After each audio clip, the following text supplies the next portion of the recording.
Brought to you by We Are the Caring Store, waiting to serve you. It's time to experience independent living. Visit us today.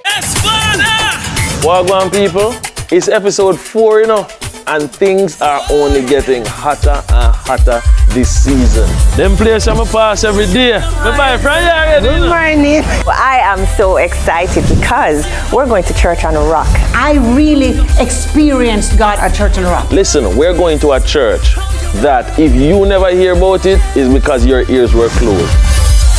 When I see my problem. Jamaica, make we do the right thing. Make we live good today for a better tomorrow. Talk it out. Don't fight it out. The time by the Ministry of National Security is 6:30.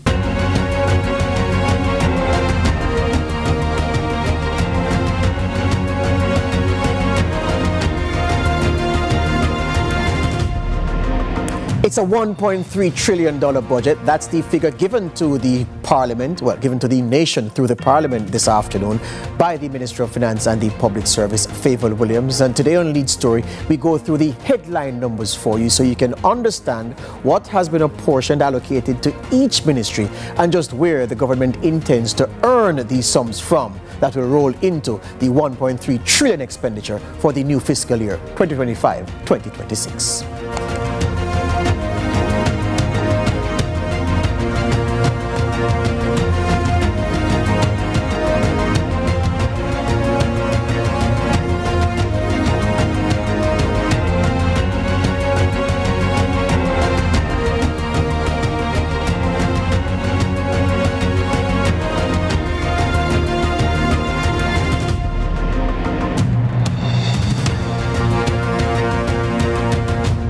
Well, here we are on Lead Story. My name again is George Davis. No walking and sitting, it's just drifting from my original starting spot. So as I told you, the expenditure budget, $1.3 trillion, which is not much different from that which was tabled for the start of the 2024-25 fiscal year. So beyond that headline figure of $1.3 trillion, where is the bulk of the money going? Well, we can see that, of course, the Ministry of Finance and the Public Service will command about $486 billion of the total sum to be expended. Then we have the Ministry of Health, the Ministry of Interest Payments, rather. Another important figure. Before we move further, we have the headline figure of $1.3 trillion for the fiscal year.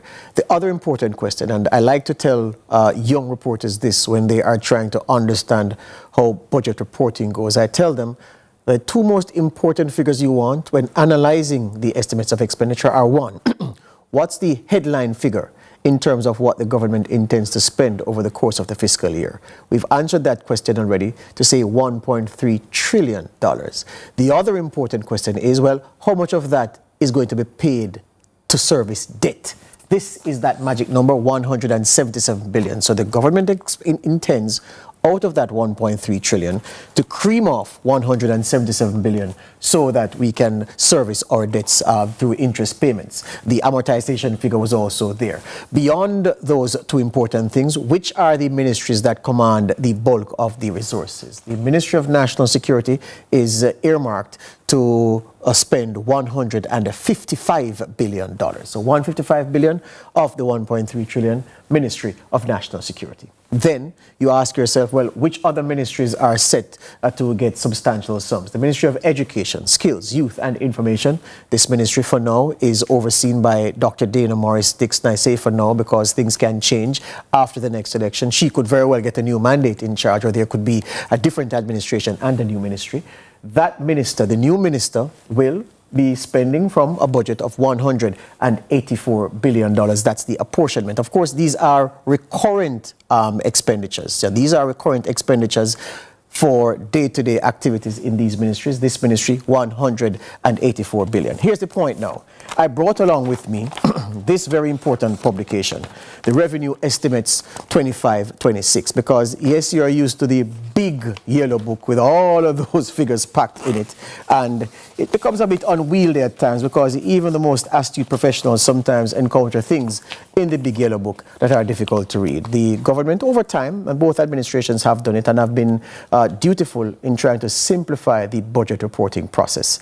And so they have given this document with the revenue numbers isolated, recurrent revenue, which is revenue you earn consistently and intend to earn regularly. That's what recurrent revenue is. Then it has recurrent expenditure, and then most importantly of all, it has capital expenditure. Just how much is the government budgeting in the various ministries, agencies and departments to do the important things? Building a couple of schools maybe, building a couple of hospitals, building of other infrastructure. That's what comes under capital expenditure. After this break, I'll differentiate between recurrent expenditure and capital expenditure and tell you where the money is expected to come from to fund the recurrent expenditure and what the government has in store to spend under the headline of capital expenditure. This is Lead Story here. It's the information segment that we're giving you today, and I'll be back after these.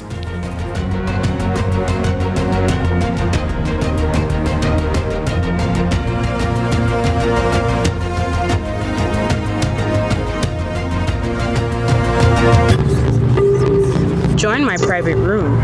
Only $1,000 for a grand time. That I know me. We never said that. But who going to believe me? That is correct. $4,350,000. Yes, go ahead. $4 million? I never approved that. Yes, me go doctor tomorrow. So me have to get the money today, no longer. Then no me face that. We never make no record or beg nobody no money. Deepfakes are AI-generated images and videos made to look and sound like people we know and trust. They're used to spread misinformation, destroy reputations, and are used to commit fraud and scams. Don't fall victim to deepfakes. Protect yourself. For more information, visit broadcastingcommission.org or scan the QR code on screen.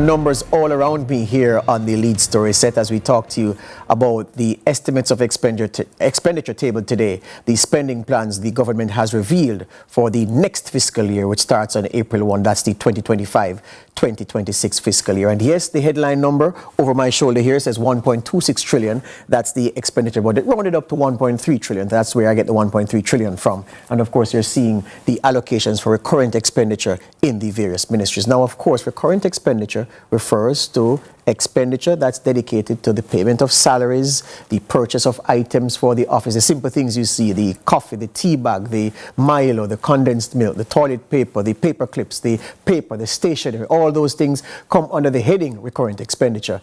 Capital expenditure is when you're going to do big projects, you're going to build something, you're going to construct something. That's what capital expenditure deals with. Now, in terms of the revenue that the government is intending to collect over the course of the fiscal year so that it can afford to spend 1.3 trillion, where's that revenue set to come from?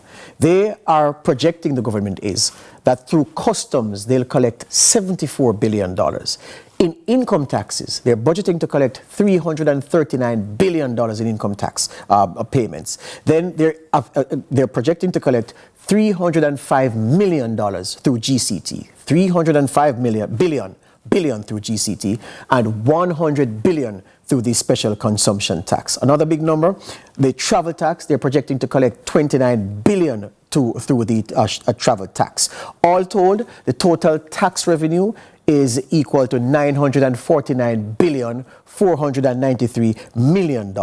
For the total recurrent revenue, remember I said recurrent revenue is revenue that you are collecting regularly and intend to collect consistently. The total recurrent revenue is $1.09 trillion. Now, $1.09 trillion. Now, when you look at the expenditure, where is the government budgeting to make most of its capital expenditure in, and what are the numbers? Well, the Office of the Prime Minister Yeah, capital expenditure. It is planning to spend 4.5 billion in capital expenditure. The Ministry of Economic Growth and Job Creation, which is the ministry that's led by the Prime Minister, with several ministers without portfolio in it, including Robert Morgan at Works. You saw him on Lead Story Prime last evening. He's in charge of Works. Matthew Samuda is in charge of Water. Those are just two of the ministers without portfolio in the big Ministry of Economic Growth and Job Creation. The government says 30.55 billion will be spent by this ministry on capital projects in the new fiscal year. The Ministry of Finance gets 2.6 billion for capital projects. The Ministry of National Security, 1.8 billion. The Justice Ministry gets a measly 195 million. I'm sure the minister won't be happy with that. The Ministry of Education, Skills, Youth and Information, 4.2 billion. The Ministry of Health and Wellness gets 10.1 billion for capital expenditure in the new fiscal year, while the Ministry of Agriculture gets 3.7 billion and the Ministry of Science, Energy and Telecoms and Transport 4.5 billion. Now, the fact is that these figures represent the government's spending plans. You will have need for supplementary estimates given what happens over the course of the year. So these figures could either go up or go down. They could be adjusted in any supplementary estimates to come, but this is the projection for right now. All right. Sir Patrick Allen, you recall that he underwent back surgery, spinal surgery in December last year, around about December 19, 2024. Today, the man who delivered the throne speech for what they say is about the second time since independence was the Custos of Kingston, the man who, for all intents and purposes, is the Deputy Governor General Steadman Fuller. He delivered the throne speech, and we have some highlights from his presentation. Is making historic strides in transforming its legal and constitutional landscape, guided by a vision of self-determination and modernization.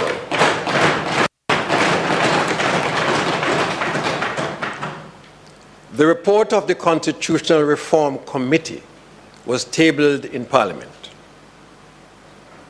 The Constitution Amendment Republic Bill 2024 was also tabled, read a first time, and is being reviewed by a joint select committee of both houses.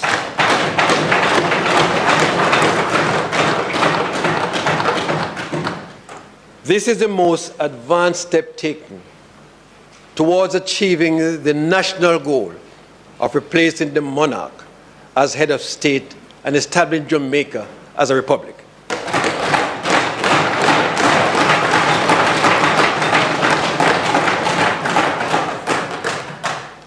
The stage was set with the prior enactment of the Constitution Amendment of Section 61, Act 2024, which modernized the words of the enactment by replacing references to the monarch with references to the Parliament and the people of Jamaica where appropriate, as a critical move towards patriating our Constitution.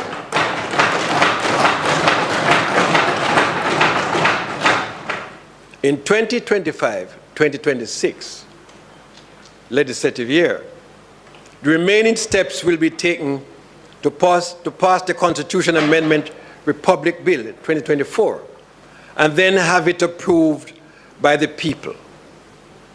The reform work will continue into the next phase with a sharp focus on Chapter 3 and 7 of the Constitution, the Charter of Fundamental Rights and Freedoms, and the Judicature. The people of Jamaica will also be provided the opportunity to have their say on the matter of Jamaica's final court.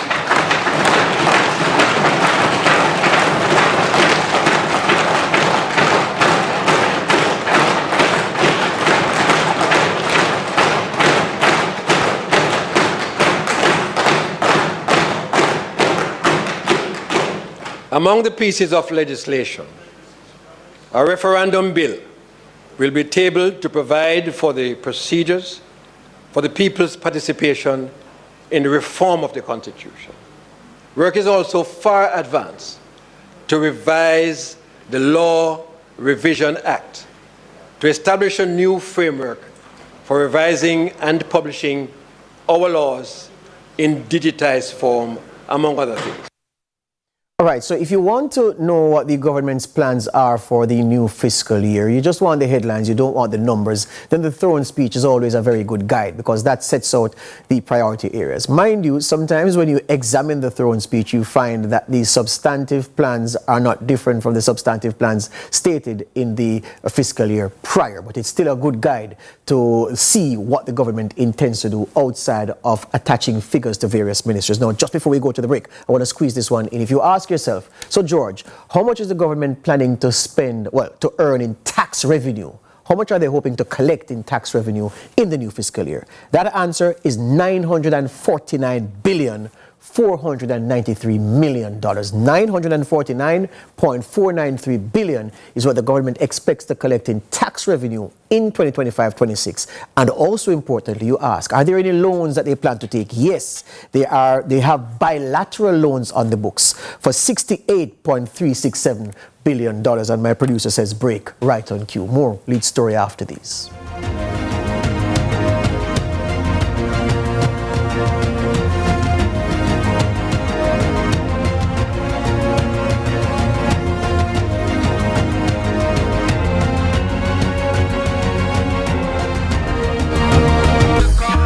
We're the first in them brand when we get locked up. So yeah, cartel around gang and him a done. No, a different thing me a deal with. We represent to get a youth from a distance. It's supposed to hard to separate Vibes Cartel from just Daddy Do It. Them separate me real quick. Yeah. Them bring me down right down to Daddy level. The influencer cartel bring someone not who try to debate. Them can't be not up for debate. Them are drinking. The Cut. Brought to you by Flo and Rare Nephew. Now I'm where I wanna be. Daddy Shark. I am in my nursery rhyme era. Not a nursery rhymes though, we are going, we are dealing. Today we are in a kids-friendly kind of corner office. We are here at We Are Kids Urgent Care. Carlton Healthcare, yes, because when you can find good healthcare, accessible healthcare for your children in a unique kind of way. Find out, come with me. Guess what? The wheels on the bus go round and round. Hey, me a sing, you know? Me a sing.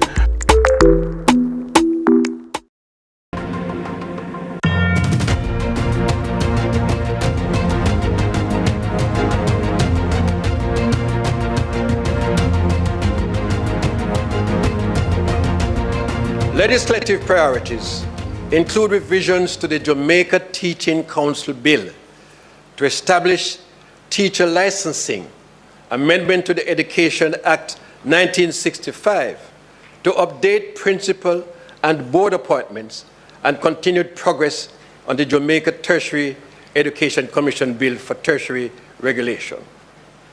For 2025-2026, the government will focus on literacy and numeracy as a priority, targeting children aged 0 to 8.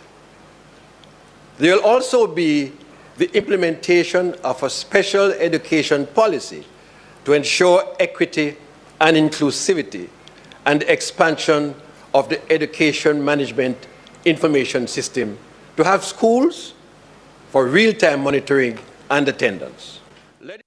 Yeah, so here's the thing now, Acting GG. And I know you're only delivering the speech that was written for you to present. But here's the thing.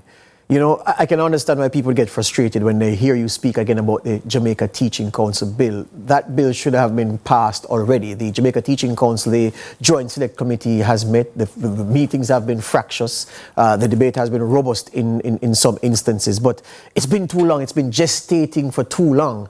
And you should have said you should have been expected to say what the next step in that process was, with the Jamaica Teaching Council bill having been passed, with the debate complete, the suggestions adopted, the legislation going through the Houses of Parliament, and we have that law. It's disappointing that we're still talking about a Jamaica Teaching Council bill. It's good to hear the acting GG talk about the emphasis on numeracy and literacy over the coming fiscal year, especially because of how bad the math and English performances, English language performances, well, English, both language and literature, the performances were in the past round of external exams. We did a three-part series here, three-part special lead story prime, highlighting the poor education outcomes. And educators tell us, and you don't have to be a bright man to know, you just need to be sensible to know, that if students struggle with reading and writing, there's no way you're going to pass those exams and ace them at the external level. So reading and writing are things that are still bedeviling too many of our children, and we are churning out of the primary school too many children who can't read and write at their grade level, and then those poor youngsters, and I say poor not in the poverty in the pecuniary sense, but in terms of sympathy, those youngsters have no chance of self-actualizing when they get to the high school level. Teachers have to be wasting time trying to correct at grade 7 what ought to have been in place from the child was in grade 2. So that is good, but I'm still peeved about the JTC bill not being complete. All right, it wasn't all about numbers and plans and projects and announcements, you know. It's always an occasion for fashion, and I'm telling you that the MP for South East St. and Lisa Hanna is still living in my mind. We have beautiful women here at CVM TV. One of them is going to join me on set to assist with the fashion. But I tell you what, so there is Lisa Hanna, and she's outstanding in any get-up, and she was quite outstanding today, and I'm walking over to join nattily attired lady who knows a thing or 33 about fashion. Tell me what impressed you today, Barbie, as you saw our parliamentarians out in full force. Color. Color. Even if they were in solid colors, you had pops of color. So even white, I saw it adorned with just pops of color. And then the opposition, the People's National Party, I mean, they were absolutely beautiful. I thought they were blended well together, and they brought the color. So here's the thing, you talk about color. Apart from Lisa Hanna, who always catches the eye. Always. Natalie Nita Garvey. Yes. I thought the colors were outstanding. I don't know if my producer has a shot of her. Yeah, but she was, there she is on the left of that picture. Beautiful. Beside her would be, is that Donna Scott Motley. There is Denise Daly and Janice Allen. So, of course, my friend Sophia is between Donna Scott Motley and Denise Daly. And, of course, Janice Allen, Senator Janice Allen, is on the right. But that's what you mean by color and the blend. That's what I mean by color. They absolutely, and the men also had color on also. So, Margolin would have had on a red tie. So, they all had pops of color everywhere. And I thought it was absolutely amazing. When you saw the picture of all of them together, they looked great. Yeah. Here's the thing. We'll highlight those who were very well turned out, and we won't mention the people who, because I saw, and we're not going to picture that gentleman. I saw a gentleman, I won't say from which side. And the first thing that came to my mind, Barbie, is this. Then him couldn't launder and blazer because the back of it was crushed like a piece of paper. Yeah, and that's a no-no on an occasion like this. You turn out in your best. Absolutely. I think for the men, for me, I love to see a man in a suit, but for something like this, they definitely should have well-tailored suits, right? And so you saw a lot of the men. There were hits and misses. You know, this is. I love this also. I absolutely loved how the JLP looked. Their colors. They weren't having bright colors all the way through, but they had pops of color everywhere. So Minister Grange never, ever misses. No. So those are the Lisa Hanna and Minister Grange. Yes. You can always look forward to what they're wearing 100%. If we go back to that shot of the Prime Minister, Mr. Producer, Desmond McKenzie was in that shot as well. Also, so from left, the Tourism Minister, Ed Bartlett, the Prime Minister, Andrew Holness, Camilla Johnson-Smith beside him, Olivia Grange, and Desmond McKenzie will never let one of these occasions pass, Barbie, and not try to find a way to wear a green tie. Yeah, this is true, you know. This is true. A green tie and that suit. I can't say I did not like his suit this time. Sometimes I'm like, Desmond, but this time I was actually like, okay, Desmond, you get this one. You can have this one. So I thought they were great. I thought they looked really, really, really, really nice. Especially together, they really looked strong. Yes, and I'm looking at that picture and I'm seeing just over Desmond's left shoulder, Charles Sinclair Jr. And this is a bigger shot. The Finance Minister minister there in, well, I don't want to say black, it's dark. I know it's dark. Men are colorblind, you see. So I think it was black. I wanted a little bit more from her, though. I really, really did, because I think this is what she normally gives us, and I feel like every now and then she needs to just surprise us and just give us a little pop. All right. But Barbie, everybody we ask will say that Lisa was their best dressed. Set Lisa aside, who was the best dressed for you across party lines today? Across party lines, who was the best dressed for me? That's a hard one to pick. It is hard. Because I feel like I'm a Lisa bias. Yes. So I feel like I'm a Lisa bias. I'm definitely going to say I absolutely loved what Minister Grange had on. Yes. But the education minister, Dana Morris Dixon. Oh Dr. man, Dana oh Morris man, Dixon. Dr. Dana Morris Dixon and Minister Grange for me were my favorites. I could not pick between the two of them. Yes. What I liked about what I liked about her outfit was, you see, she has on white. Yes. And she looks very simple. But when I say a pop of color, yes, her brooch Yes. and then her shoes. Yes. If we had a full shot of her, you'd see she had on a pair of green pumps. Whoa, green pumps. Green Murder. pumps. Look at the outfit of Dr. Sophia Longmore, Yes. Senator Sophia Longmore. Senator Sophia Longmore. That's a velvet get-up. Absolutely. That's nice. Absolutely. Really, really nice. Aubrey Hill really is putting on the pounds, and my friend Cavan Gale beside Minister Johnson Smith. But that's a blended picture, and the color pop is on the outside. And of course, you say the subtle colors and the killer green pumps of Dr. Morris Dixon really gave her outfit a boost. I think they had, it seems to me like they had a stylist to just coordinate everything across the board. You would never believe that they all get dressed on their own in their own places, and they don't plan these things, but they looked really, really nice. Just like you get dressed on your own? I get dressed on If you were there, you'd be my best dressed. Shake my hand. Thank you very much. That's my time. That's Lead Story today. I want to thank the team, and we make way now for the well-dressed Nika Lewis, who will deliver the news at 7.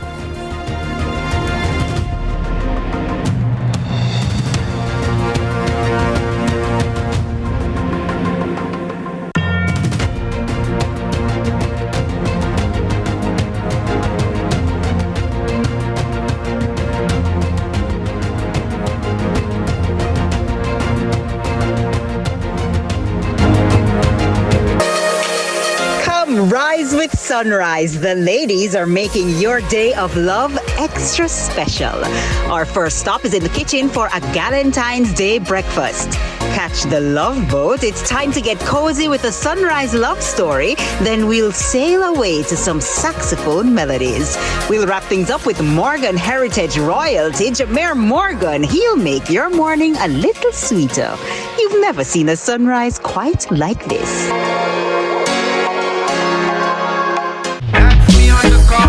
We're the first in them brand when we get locked up. So yeah, cartel around gang and him a done. No, a different thing me a deal with. We represent we get a youth from a distance. It's supposed to hard to separate Vibes Cartel from just Daddy Do It. Them separate me real quick. Yeah. Them bring me down right down to Daddy level. The influencer cartel bring someone Not who up try for debate. Them can't be Not up for debate. Them a drinking. The Cut. Brought to you by Flo and Rare Nephew. Now I'm where I wanna be.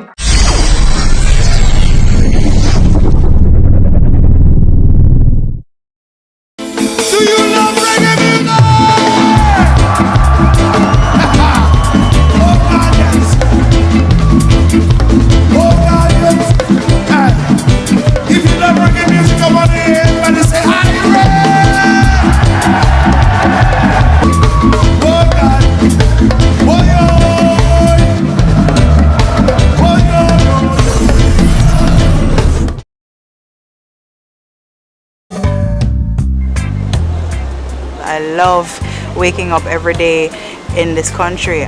This is where I was born and raised. I have such a passion for my country, and for me this is home. In Jamaica, a lot of people, they look at just like beach, sea, sand, but our mountains are something to behold. It's majestic up there, and it's a different type of peace. It's a different type of lifestyle completely. I could mention many different places that are amazing, but the one thing I do love about Jamaica as well is that you can find that relaxation. You can find that. Hey, me a sing, Hey, me a sing, Me a sing. Boy, Wagwan people, it's episode 4, and things are only getting hotter and hotter this season. Them players I'm pass every day. Bye-bye, friend. Good morning. Well, I am so excited because we're going to church on a rock. I really experienced God at Church on the Rock. Listen, we're going to a church that if you never hear about it, is because your ears were closed. When I see my you can open a Sagicor Bank savings account from anywhere. Go online and open yours today. The time by Sagicor Bank is 7 o'clock. CVM News at 7 headlines Thursday. Brought to you by Guardian Life. Live secure. Live easy.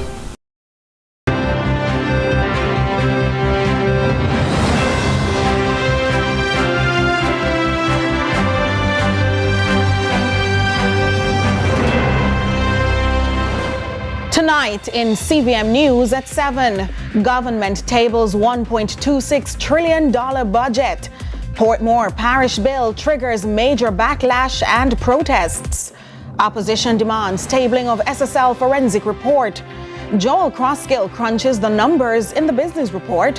While in sports, Shelley and Fraser Price receives keys to the city.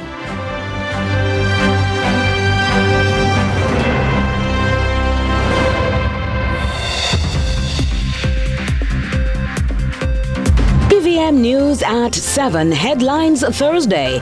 Brought to you by Guardian Life. Live secure. Live easy. The highway allowed me to finally own a home. Hallelujah.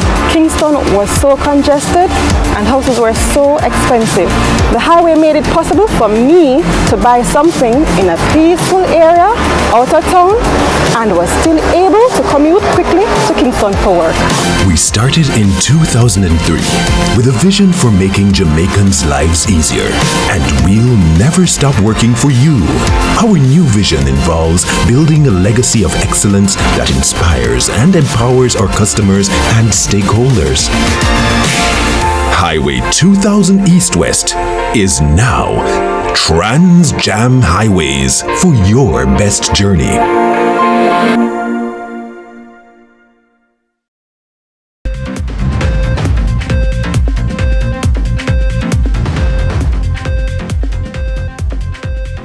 From Kingston, Jamaica, this is CVM News at 7 this Thursday, February 13, 2025. Thanks for having joined us. I'm Nika Lewis.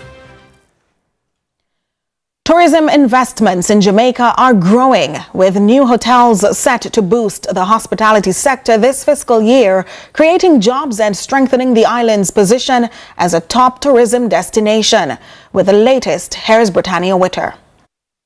Of 6 new hotels totaling 5,600 rooms and housing for 1,000 hotel workers is set to begin this fiscal year. This announcement was made on Thursday by the Deputy Governor General Steadman Fuller as he delivered the 2025 throne speech at Gordon House. When completed, this will bring foreign direct investment of US $2.5 billion and 10,000 new jobs. Fuller also highlighted the tourism workers' pension scheme, calling it revolutionary, as he shared that it surpassed 10,000 registrations and boasts a saving pool of $4 billion. He attributed this success to several factors. Reflects strategic planning, robust partnerships, and a focus on sustainability and inclusivity. The Deputy Governor General further emphasized the government's commitment to transforming tourism through initiatives like digital transformation, culinary tourism, and market diversification. These initiatives are backed by expanded airlift capacity and dynamic marketing by the Jamaica Tourist Board. He also noted that Jamaica's tourism sector showed resilience, innovation, and growth in 2024, overcoming challenges such as travel advisory and severe weather to welcome 4.1 million visitors and generate US $4.3 billion in revenue. This progress brings the sector closer to its 5x5x5 goal, 5 million visitors, and US $5 billion in earnings by 2025. Brittania Witter, CVM News. Well, the Deputy Governor General delivered the throne speech to open the 2025-2026 parliamentary year. We, of course, have some of the highlights. Governor General Steadman Fuller delivered the throne speech on Thursday to mark the ceremonial opening of the 2025-2026 parliamentary year at the historic Gordon House, with newly signed-in senators, foreign ambassadors and members of parliament in attendance. In his address, Fuller highlighted key national priorities for the upcoming year, stressing the government's ongoing commitment to addressing economic growth, improving healthcare, and strengthening the educational system across Jamaica. Our nation stands at the dawn of a new chapter in its journey, one defined by resilience, ambition, and the unwavering determination of our people. Together, we have weathered storms, risen above challenges, and set the stage for a transformative era of growth and prosperity. Notably, Fuller acknowledged efforts in combating crime and violence, reinforcing the need for continued support for the Jamaica Constabulary Force, JCF, and the strengthening of the judicial system. Renovations of 17 police stations, ongoing divisional headquarters construction, and the near completion of the forensic pathology autopsy suite are enhancing law enforcement capacity. In closing, Fuller shared that the ideals of Jamaica as a nation of peace, opportunity, equity, and prosperity are forthcoming. Trisha Gay Kelly, CVM News.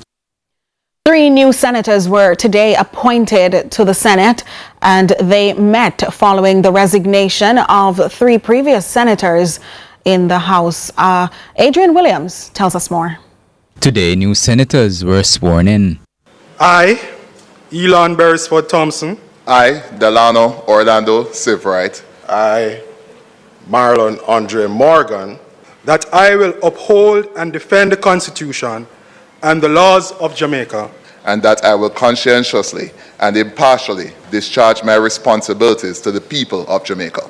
Medical Doctor Elon Thompson, Senior Advisor and Strategist in the Ministry of Tourism Delano Sivrite, and Senior Member of the Jamaica Labour Party's Communication Task Force, Marlon Morgan, all accepted the charge to take on their newly minted roles in the Senate. With the medical doctor taking on his inaugural role in politics, he made his stance very clear. I quickly noticed, walking in today, that it is seemingly, it seems to be that I am probably I'm the meekest among the 3 of us. But let me assure you, my presence here will not be one that is meek.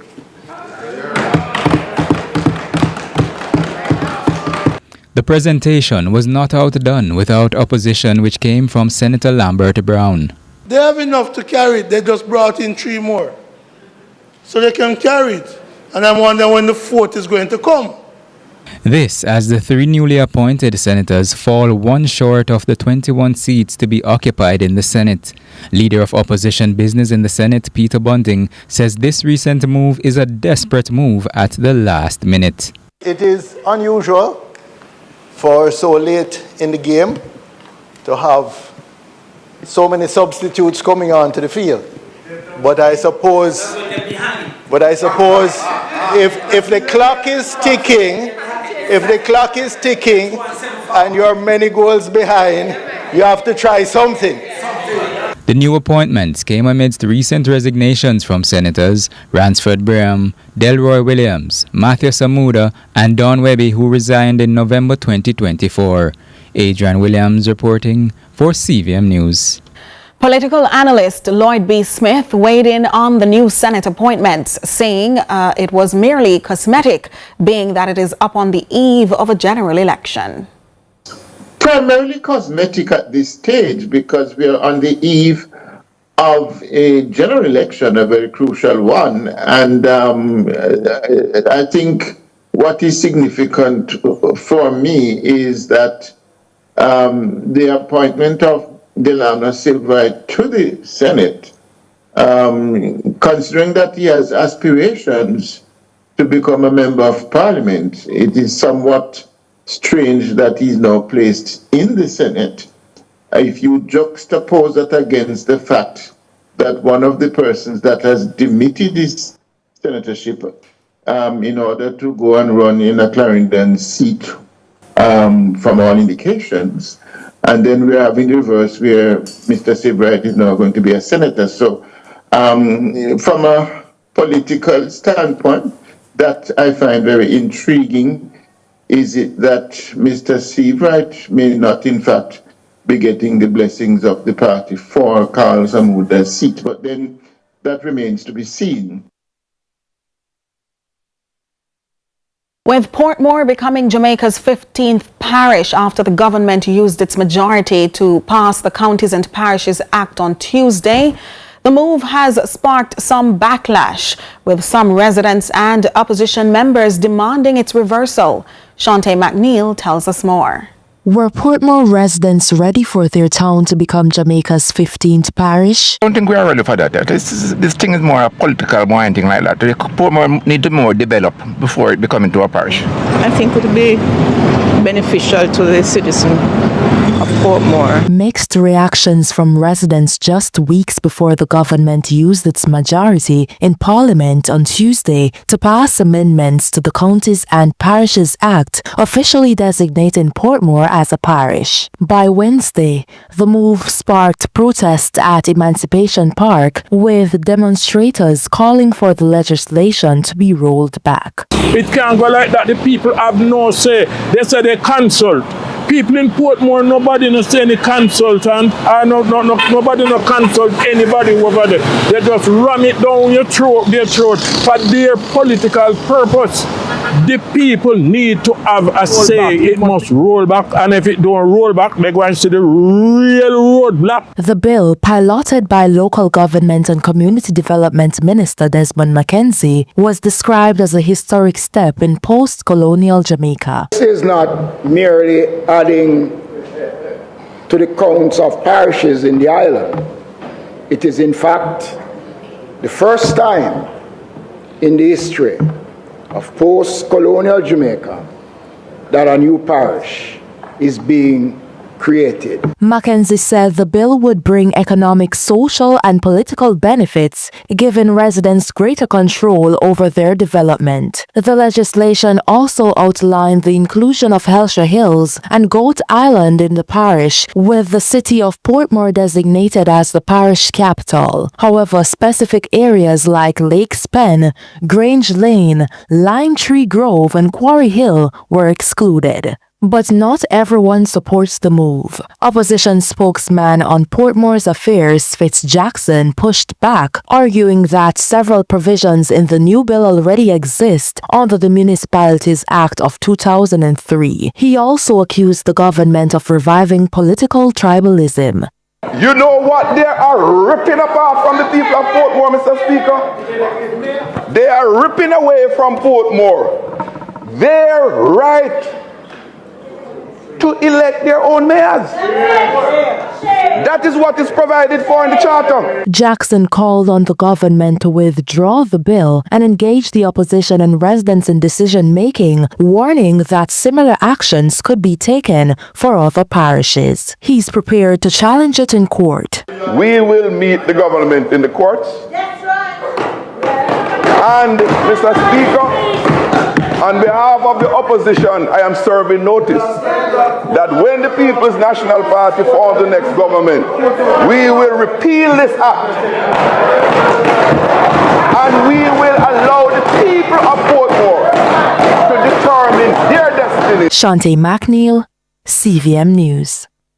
CVM News at 7 will continue with more of the supposed repercussions after this break.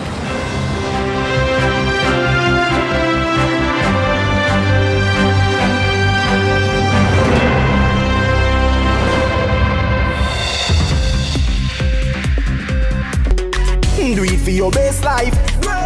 Go check your HIV status. So keep your life trending, no pretending. Me I tell yourself you do it for you, do it for you. Every time you a link with a condom, coulda Ozzy, coulda wife, coulda be a random. Condom connect and protect your profile. Be your own fan, do it for your best life. Do it for your best life. Don't put yourself at risk. Condom connect every time. Do it for your best life. We're the first in them brand when we get locked up. So yeah, cartel around gang and him a done. No, a different thing me a deal with. We represent to get you from a distance. It's supposed to hard to separate Vibes Cartel from just Daddy Do It. Them separate me real quick. Yeah. Them bring me down right down to Daddy level. The influencer cartel bring someone not that try the debate. Them can't be not up for debate. Them are drinking. The Cut. Brought to you by Flo and Rare Nephew. Now I'm where I wanna be. Daddy Shark. I'm in my nursery rhyme era. Not at nursery rhymes though, we are going, we are dealing. Today we are in a kids-friendly kind of corner office. We are here at We Are Kids Urgent Care. Carlton Healthcare, yes, because when you can find good healthcare, accessible healthcare for your children in a unique kind of way. Find out, come with me. Guess what? The wheels on the bus go round and round. Hey, me a sing, you know? Me a sing.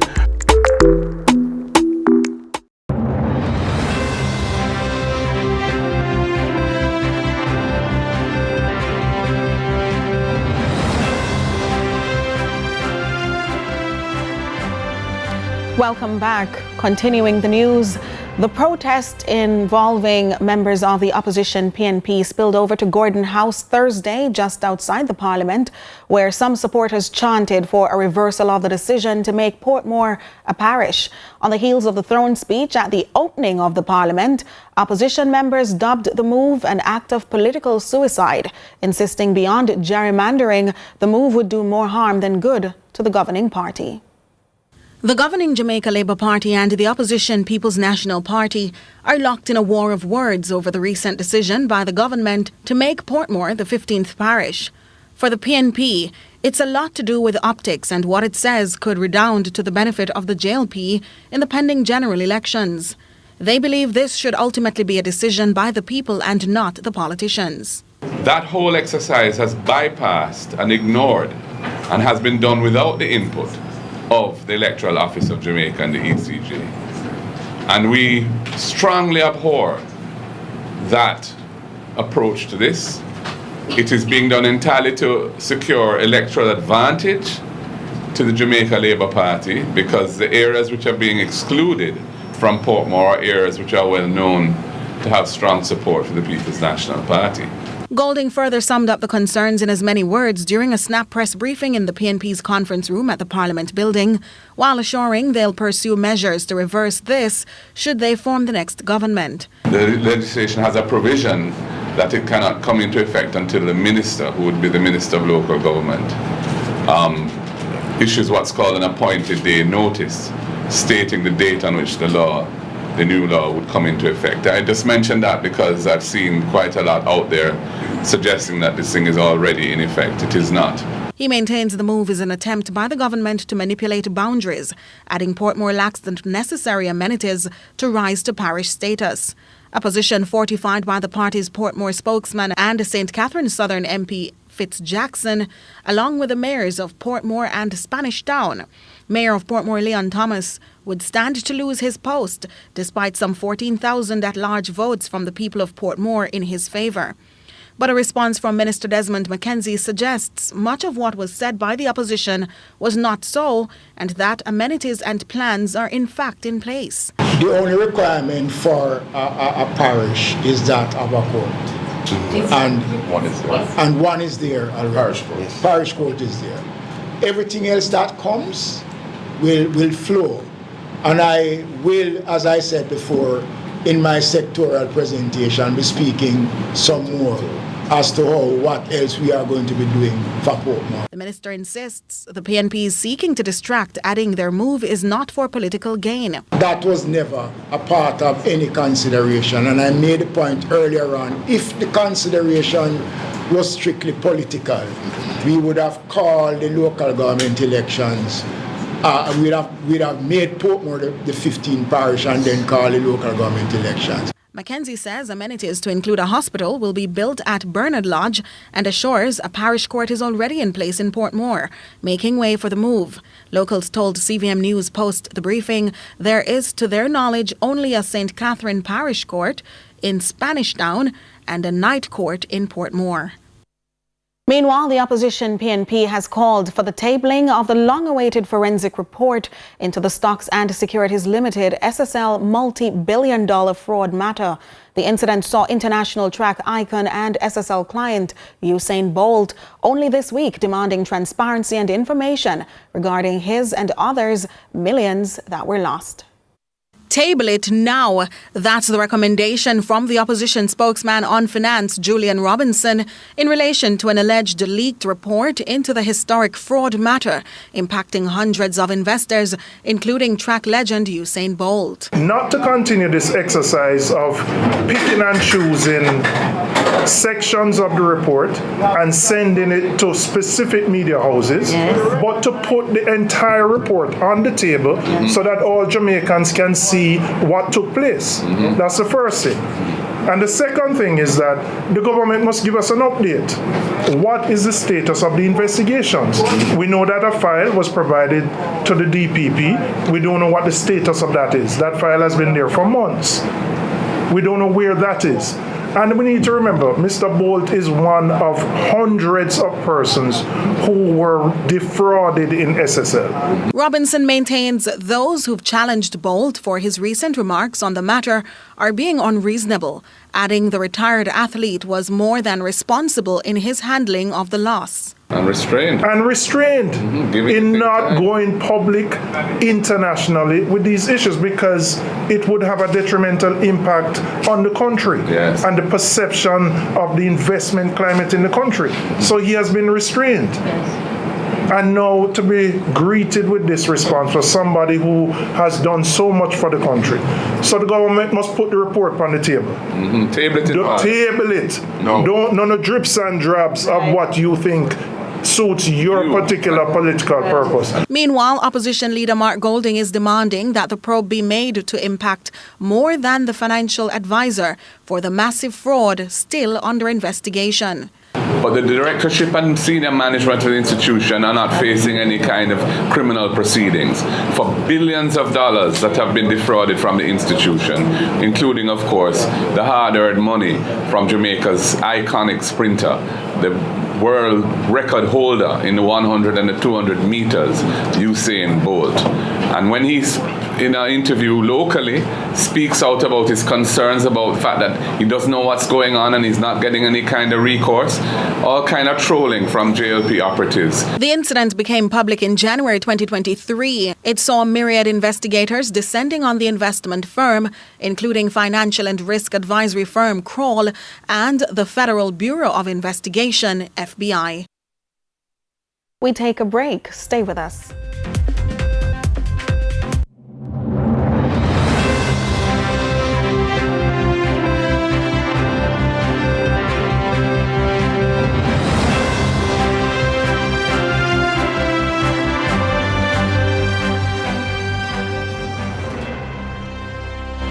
At HiPro, farming is in our DNA, so we know the value of all you do.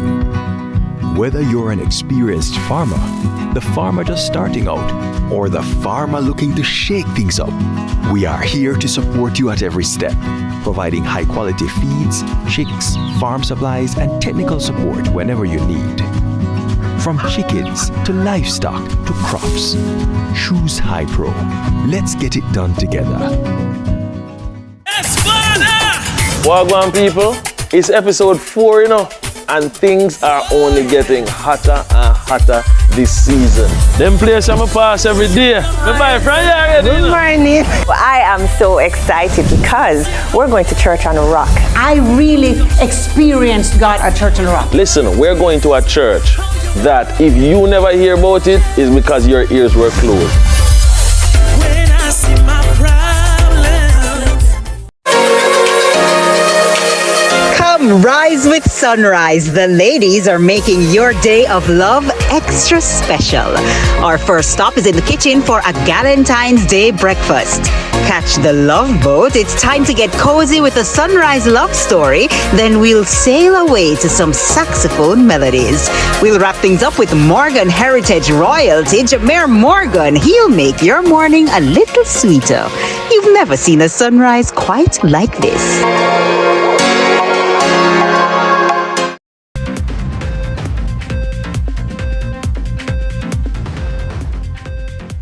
Welcome back. We now turn to regional and international news.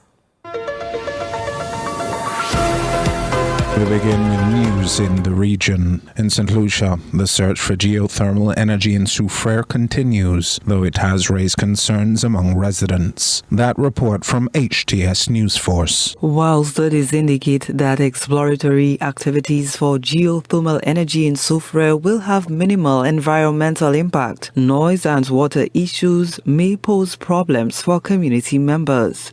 The government, along with stakeholders, has drafted the Environmental and Social Impact Assessment, ESIA, and Environmental and Social Management Plan, ESMP, for public review. The assessment and plan document the effects of well drilling and testing, propose mitigation measures, and ensure that sites are preserved. So we found that the impacts would not be substantial. It's a short-term temporary project. The drilling at each site would last about 3 months. And during that time period, there will be some noise that's going to be generated, but we've included in there mitigation measures for things like sound walls to address concerns from the community about noise impacts.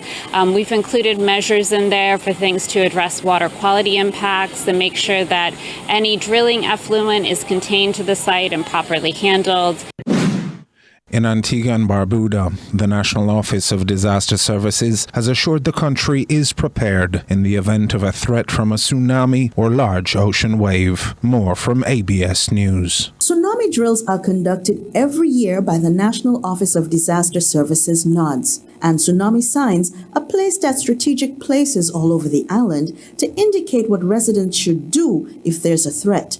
Public Relations Officer at NODS, Mitzi Francis, says the office is satisfied with the country's preparations. The National Office of Disaster Services has been doing some work in terms of educating members of the public as to what exactly tsunamis are, the threats, the vulnerable areas, and those areas that are considered to be safe.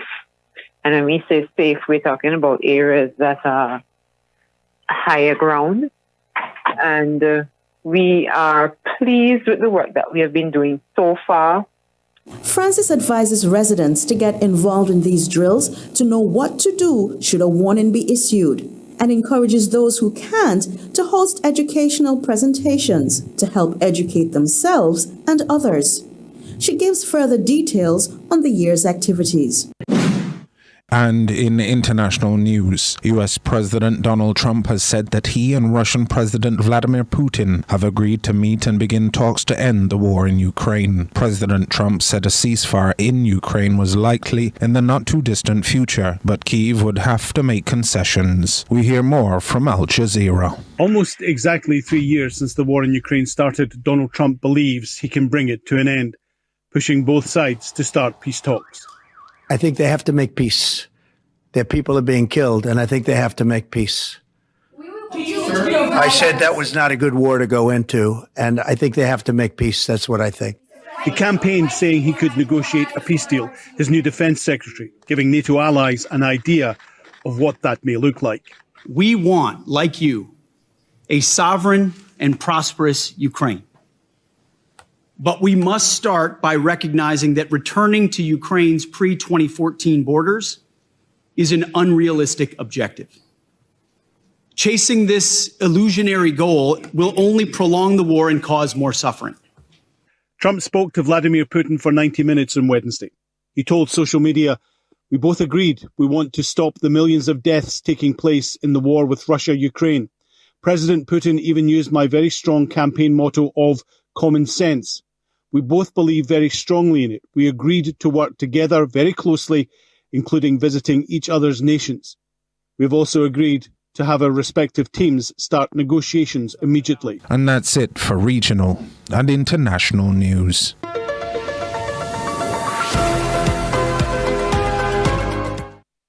There's more to come right after this break.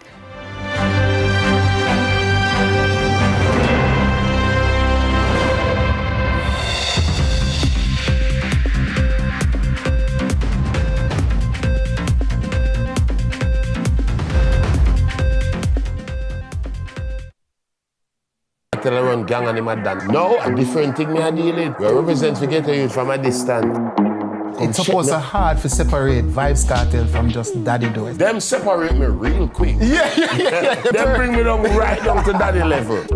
The influencer cartel bring someone Not who up try for debate. Them can't be Not up for debate. Them are drinking. The Cut, brought to you by Flo and Rare Nephew. Now I'm where I wanna be. Daddy Shark. I'm in my nursery rhyme era. Not at nursery rhymes though, we are going, we are dealing. Today we are in a kids-friendly kind of corner office. We are here at We Are Kids Urgent Care. Carlton Healthcare, yes, because when you can find good healthcare, accessible healthcare for your children in a unique kind of way. Find out, come with me. Guess what? The wheels on the bus go round and round. Hey, me a sing, you know? Me a sing. Do whatever the crunch you want with KFC's popcorn chicken. Now available in hot and spicy. KFC, it's finger licking good. The time by KFC is 7:30.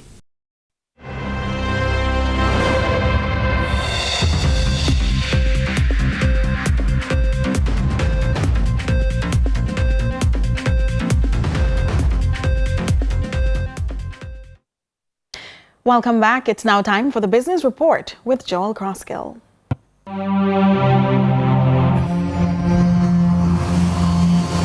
Lots to share with you in the Business Report today. For a third consecutive fiscal year, the government of Jamaica has tabled an estimates of expenditure in excess of $1 trillion, as announced by the Minister of Finance and the Public Service, Adrian Williams, for the first time, having assumed the portfolio in October of 2024. In making the announcement, the minister provided comment on how the national budget has evolved over the past decade. Having won the general election on Thursday, February 25, 2016.